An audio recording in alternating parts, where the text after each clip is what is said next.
आगे नहीं होगा, हरियाणा में नहीं होगा, हरियाणा में उससे बेहतर। और अभी हुड्डा जी ने कहा कि पंजाब में हरियाणा से भी बेहतर रिस्पांस होने वाला है। देश में नफरत, हिंसा का माहौल फैलाया गया है। बीजेपी के लोग, आरएसएस के लोग देश को बांटने में लगे हैं, एक धर्म को दूसरे धर्म से लड़ाने में लगे हैं, एक जात को दूसरी जात से, भाषा को दूसरी भाषा से लड़ाने की कोशिश कर रहे हैं और उन्होंने देश का माहौल बिगाड़ दिया है। तो हमने सोचा था कि देश को एक दूसरा रास्ता भी दिखाना चाहिए, मोहब्बत का, एकता का, भाईचारे का। और इसीलिए हमने ये यात्रा शुरू की। जब यात्रा शुरू की थी, केरल में, तमिलनाडु में शुरू की, हमारे जो प्रेस के मित्र हैं, मित्र कह देता हूं मगर हमारी बात तो रखते नहीं है कभी। प्रधानमंत्री का चेहरा दिखाते हैं 24 घंटे, बेरोजगारी की बात नहीं रखते, महंगाई की बात नहीं उठाते। तो इन्होंने कहा कि देखिए ये यात्रा जो है ये तमिलनाडु में, केरला में सफल हो जाएगी, मगर जब ये कर्नाटक पहुंचेगी तो ये फेल होगी। बीजेपी की सरकार है, वहां पे रिस्पांस नहीं मिलेगा। कर्नाटक में गए, केरल से, तमिलनाडु से बेहतर रिस्पांस। फिर उन्होंने कहा, बीजेपी के लोगों ने भी कहा, हाँ ठीक है, कर्नाटक तो साउथ इंडिया है, महाराष्ट्र में रिस्पांस नहीं। महाराष्ट्र में आए और जबरदस्त रिस्पांस। फिर कहा ठीक है, महाराष्ट्र में हो गया, हिंदी बेल्ट में तो नहीं होगा। मध्य प्रदेश में महाराष्ट्र से भी बेहतर रिस्पांस। फिर कहा ठीक है, हिंदी बेल्ट में रिस्पांस हो गया, आगे नहीं होगा, हरियाणा में नहीं होगा, हरियाणा में उससे बेहतर। और अभी हुड्डा जी ने कहा कि पंजाब में हरियाणा से भी बेहतर रिस्पांस होने वाला है।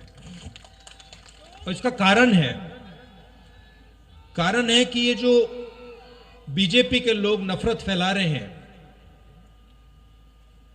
डर फैला रहे हैं, हिंसा फैला रहे हैं, ये इस देश का तरीका नहीं है, इस देश का इतिहास नहीं है, इस देश की हिस्ट्री नहीं है। ये देश भाईचारे का देश है, एकता का देश है, इज्जत का देश है, रिस्पेक्ट का देश है। और इसीलिए ये यात्रा सफल हो रही है। लोगों ने कहा कि देखिए, कांग्रेस पार्टी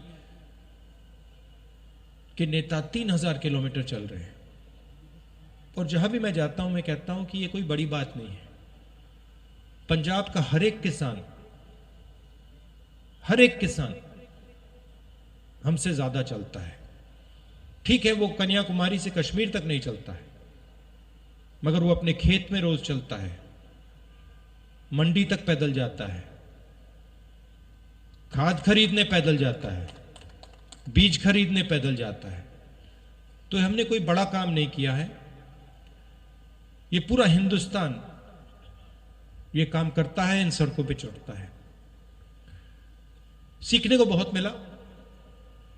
किसानों से बात हुई, छोटे दुकानदारों से बात हुई, मजदूरों से बात हुई, बेरोजगार युवाओं से बात हुई, माताएं बहनों से बात हुई।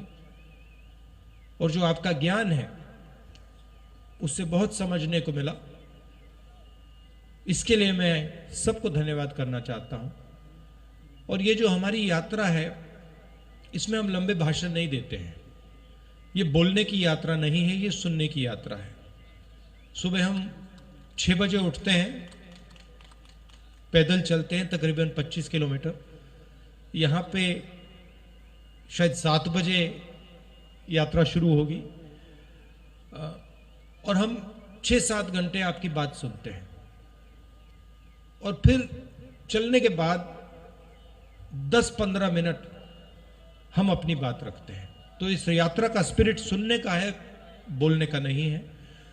और हमें लगा कि हिंदुस्तान में जो सबसे बड़े मुद्दे हैं, नफरत, हिंसा, बेरोजगारी, महंगाई, इन चीजों को ये यात्रा उठाए और इनके खिलाफ ये यात्रा लड़ाई लड़े। आपने अपनी शक्ति दी, आपसे अब अगले 10 दिन हम बातचीत करेंगे, मिलेंगे, गले लगेंगे। आप सुबह सुबह आए, इसके लिए दिल से फिर से धन्यवाद। नमस्कार।